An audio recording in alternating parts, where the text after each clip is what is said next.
No sé si se les ha cruzado esta idea por la mente, pero pienso que el hombre está programado para autocomplacerse y autoeliminarse a la vez. Es decir, es como una elección interna que llevamos cada uno de nosotros. Existen los optimistas por un lado y los negativos por el otro, son literalmente opuestos entre sí, pero a su vez, muy parecidos. Aunque entiendo que esto se puede leer como algo paradójico y contradictorio, voy a ponerme como ejemplo. Hoy me levanté con ganas de hacer muchas cosas. Quise ayudar, quise aprender, quise colaborar, quise sonreír, quise abrazar.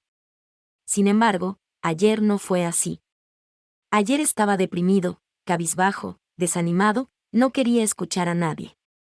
Entonces, llegué a una conclusión muy simple: al final, uno se siente como quiere sentirse. Uno tiene la capacidad de elegir si ser optimista y proactivo o ser negativo y destructivo. Pienso que eso lo sabe todo el mundo. Sin embargo, ahora quiero poner otro ejemplo. Quizás a partir de ahora no veas este asunto tan sencillo. Hace algunos años, despidieron a un amigo de su trabajo.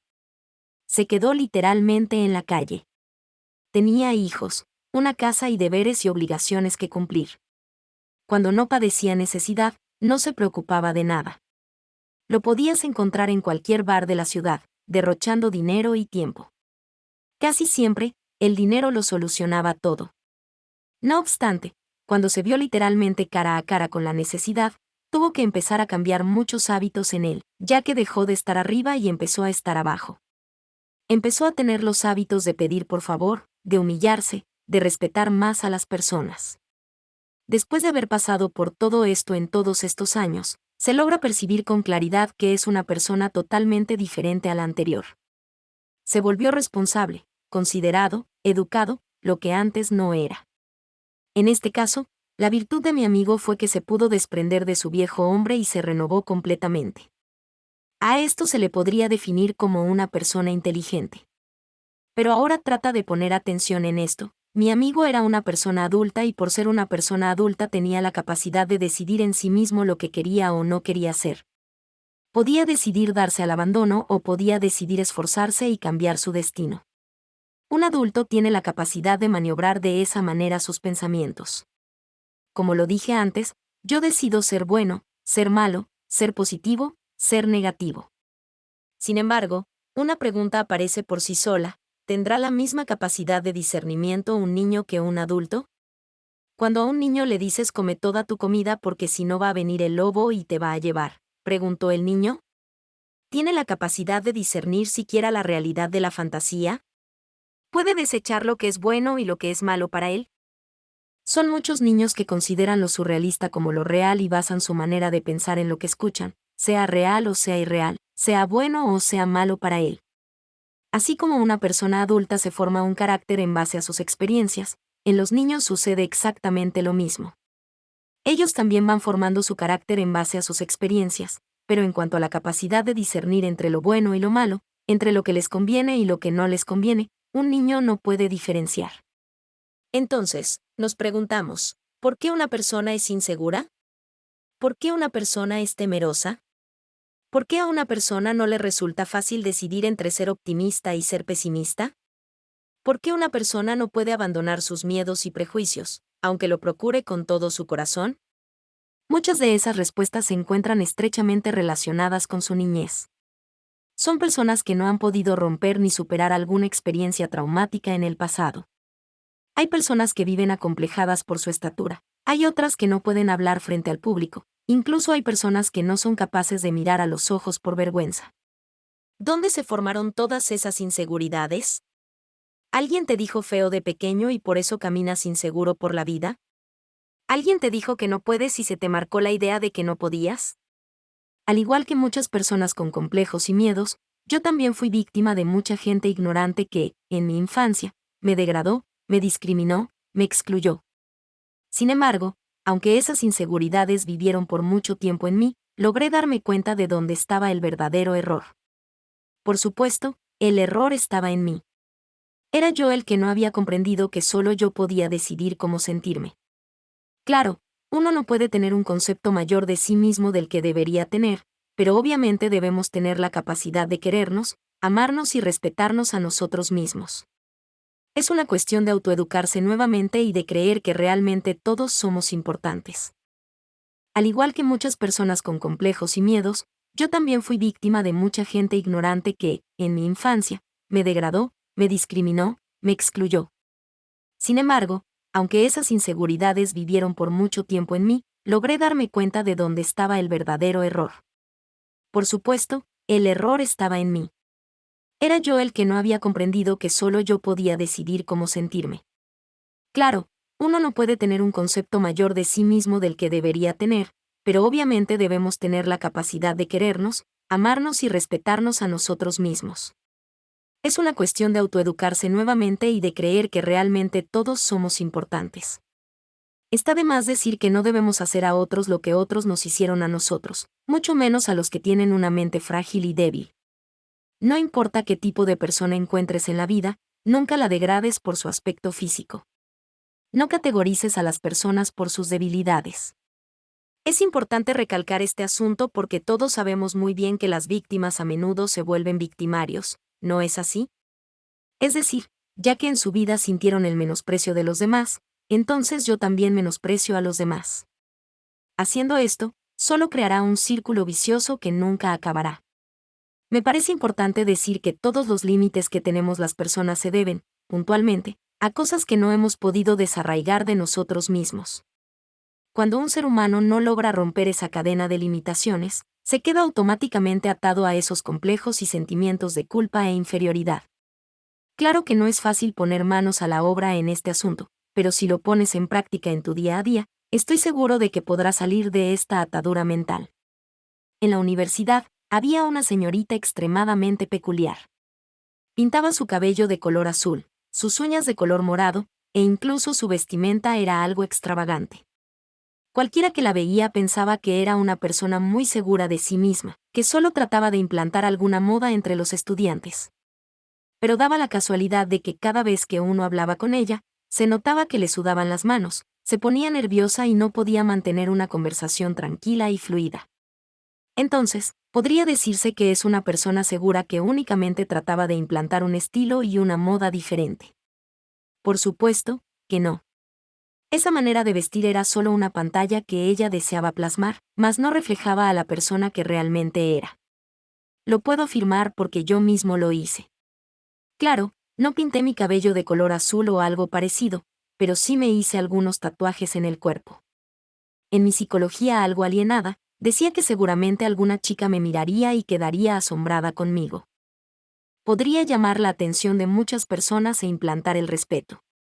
Después de algunos años, les aseguro que no hay cosa que me avergüence más que mis tatuajes.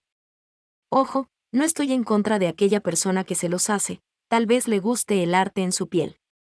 Lo que digo es que tratar de hacer algo para agradar a los demás antes que a uno mismo, tratar de implantar una moda, un estilo para ser aceptado por los demás, no es la clave. Pero como les dije, estos patrones de conducta vienen desde muy pequeños y a menudo a las personas les cuesta dejarlos. A partir de ahora, necesitamos pensar en cuánto efecto pueden tener nuestras palabras. Necesitamos ver si las palabras que damos a los demás van a ser palabras que ayudarán a edificar la confianza y la autoestima. Pienso que cuidarse de herir a los demás es una buena manera de construir una mejor sociedad, una exitosa manera de convivir e interrelacionarnos. Creo que a pocos les interesa tratar con respeto a los seres humanos. Y esto es básicamente porque estamos inmersos en un mundo individualista. Nos enseñan a competir entre nosotros, nos enseñan a pisotearnos. Sin embargo, como seres pensantes y racionales, debemos poner un límite a nuestro actuar. Tu derecho termina cuando comienza el derecho de otro. No sabemos cuánto afectará un insulto, no sabemos cuánto puede ofender una palabra. Por eso, si tienes la oportunidad de respetar, tendrás la oportunidad de ser apreciado y respetado de igual manera. A menudo me ha sorprendido conocer lo frágiles que pueden ser las personas. Un día, en una actividad social, estreché la mano de muchos individuos, pero sin darme cuenta, me olvidé de saludar a un adulto mayor. Cuando los días pasaron, me di cuenta de su resentimiento. No quería hablarme, no quería cruzar palabra conmigo. Era increíble cómo un simple gesto hizo que una persona se resintiera conmigo. Ni modo, tuve que acercarme y pedir disculpas. Aunque un pequeño gesto puede afectar a los demás, no debes pensar erróneamente diciendo que tontería, que engreído, que sensible. En absoluto. Aunque aún no te parezca una pequeñez, una determinada acción para otro no lo es.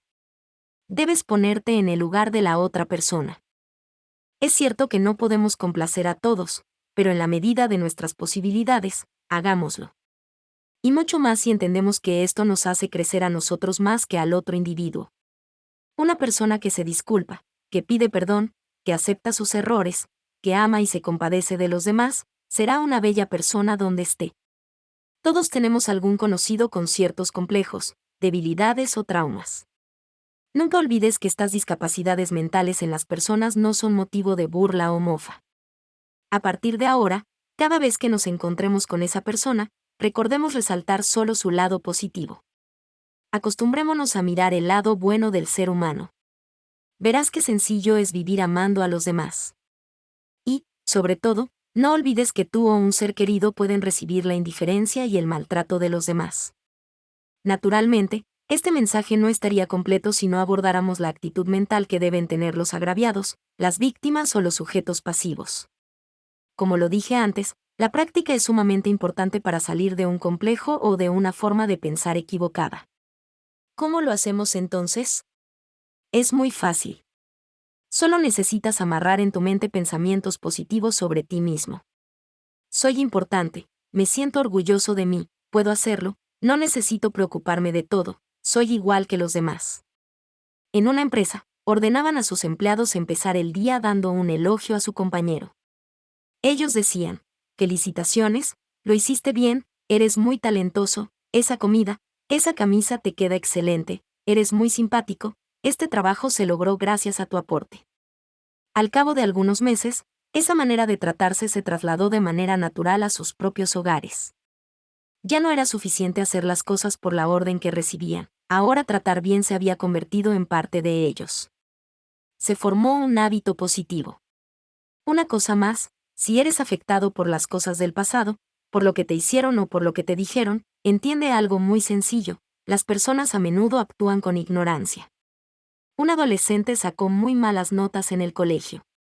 Debido a este asunto, los padres tuvieron una discusión muy fuerte.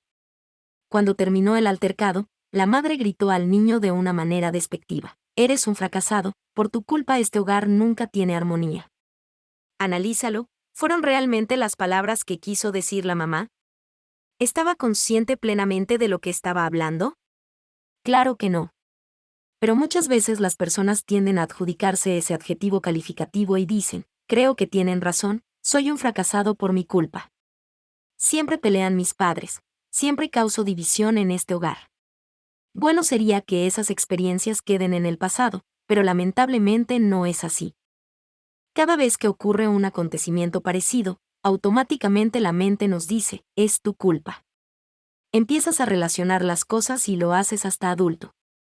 Por esa misma razón, las personas no pueden salir de sus taras y complejos mentales. Entonces, si conoces el error, ¿por qué lo sigues cometiendo? ¿Por qué te sigues amarrando injustamente a esas cosas? Supéralo. Aprendamos a no menospreciar a los demás, a no herir a los débiles, a no sacar ventaja de aquellos que emocionalmente son inestables. Les aseguro que a una persona le cuesta mucho superar estas limitaciones en su vida. Pensemos en cuánto sufre esa persona, cuánto le lastima vivir con esos complejos y debilidades. No ayudamos mucho cuando nos burlamos de sus defectos o cuando somos despectivos con un comentario fuera de lugar. Si miramos a una persona de manera más profunda, esos comentarios nocivos que se dan a los demás incluso podrían llevar a una persona hasta la muerte. ¿Cuántas niñas con el complejo de querer tener el cuerpo perfecto dejan de comer y empiezan a padecer trastornos alimenticios? El solo hecho de querer ser aceptadas por los demás las hace abstenerse de alimentos que son tan necesarios para su vida y su salud. A esa pequeña que le dijeron gorda, la empiezan a obsesionar de manera compulsiva y desordenada con su peso. ¿Cuántos casos de anorexia y bulimia existen en el mundo? ¿Saben ustedes de dónde partió el problema? Es obvio, de la persona que le dijo: te ves gorda. Algunos meses atrás, leí un informe que me impactó mucho. Trataba del índice y las estadísticas de los suicidios. decía que uno de los países donde se reportan mayor cantidad de suicidios es Corea. No me llamaría mucho la atención si no fuera por descubrir la parte de la población que decide autoeliminarse. Claro, no quiero decir que no sean importantes los demás, pero conocer el grupo social que decide quitarse la vida me llamó mucho la atención. Las personas que toman la determinación de suicidarse son, en su mayoría, jóvenes. Y para ser más exactos, estudiantes escolares. ¿Por qué toman esta decisión? Fundamentalmente, existen dos cosas que afectan el estado emocional del menor. La primera es la presión social de tener que ser el mejor. Como ustedes saben, Corea se encuentra entre los países más ricos del mundo. Una de las razones de su crecimiento es debido al empuje que ese país le dio a la educación. Sin exagerar, la educación se ha convertido en un pilar importante en el desarrollo económico.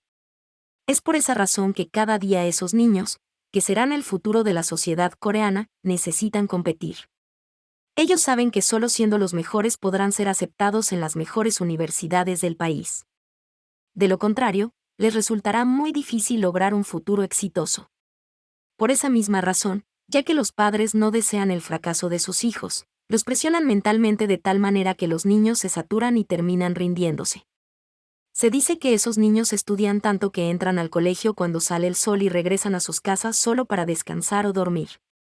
Y cuando estos pequeños ven que no logran cumplir el deseo de sus padres y no están al nivel de sus otros compañeros, toman la trágica decisión de suicidarse o quitarse la vida. Y obviamente, el segundo factor que afecta el estado emocional de los niños es el mismo sistema que, en lugar de crear medidas apropiadas para aliviar la presión mental de los pequeños, los exhorta a ser aún más competitivos. El suicidio es una acción que una persona toma cuando no encuentra una salida. Pero recuerda, todo lo previo al suicidio se forma en una mente frágil y atormentada por los complejos o por la presión mediática de los demás. Aquí en Perú existe un calificativo muy común que se les pone a las mujeres que no tienen suficiente bagaje cultural, conocimiento o inteligencia. A muchas de ellas se les llama calabacitas chilcalabacitas, dándoles este apelativo en referencia a que no tienen nada en la cabeza. Ahora, imaginen si todas las niñas fueran calificadas de esta manera. ¿Cuántas de ellas crecerían con inseguridades? Ellas dirían, ¿será correcto lo que estoy hablando? Mejor no opino. No estoy segura de lo que voy a decir. Me voy a reservar el derecho de opinar. Como ven, algo muy pequeño se hace gigante en la psicología emocional de una persona. Como vemos en los ejemplos anteriores, no solo es un individuo el que discrimina o menosprecia, sino que la misma sociedad se convierte en un ente discriminador que aniquila al ser humano que tiene limitaciones o carencias. Y no es tanto que las personas tengan carencias o limitaciones, sino que no sabemos ver las virtudes o talentos que ellas tienen. En conclusión, no menospreciemos ni discriminen a nadie. Haciéndolo de esta manera, ayudaremos a tener una sociedad sana que pueda desplegar sus talentos y dones. Entonces, ¿qué deberíamos hacer en lugar de menospreciar a los demás? Hay algo que nunca falla para que las personas puedan tener una buena autoestima y amor propio: el elogio.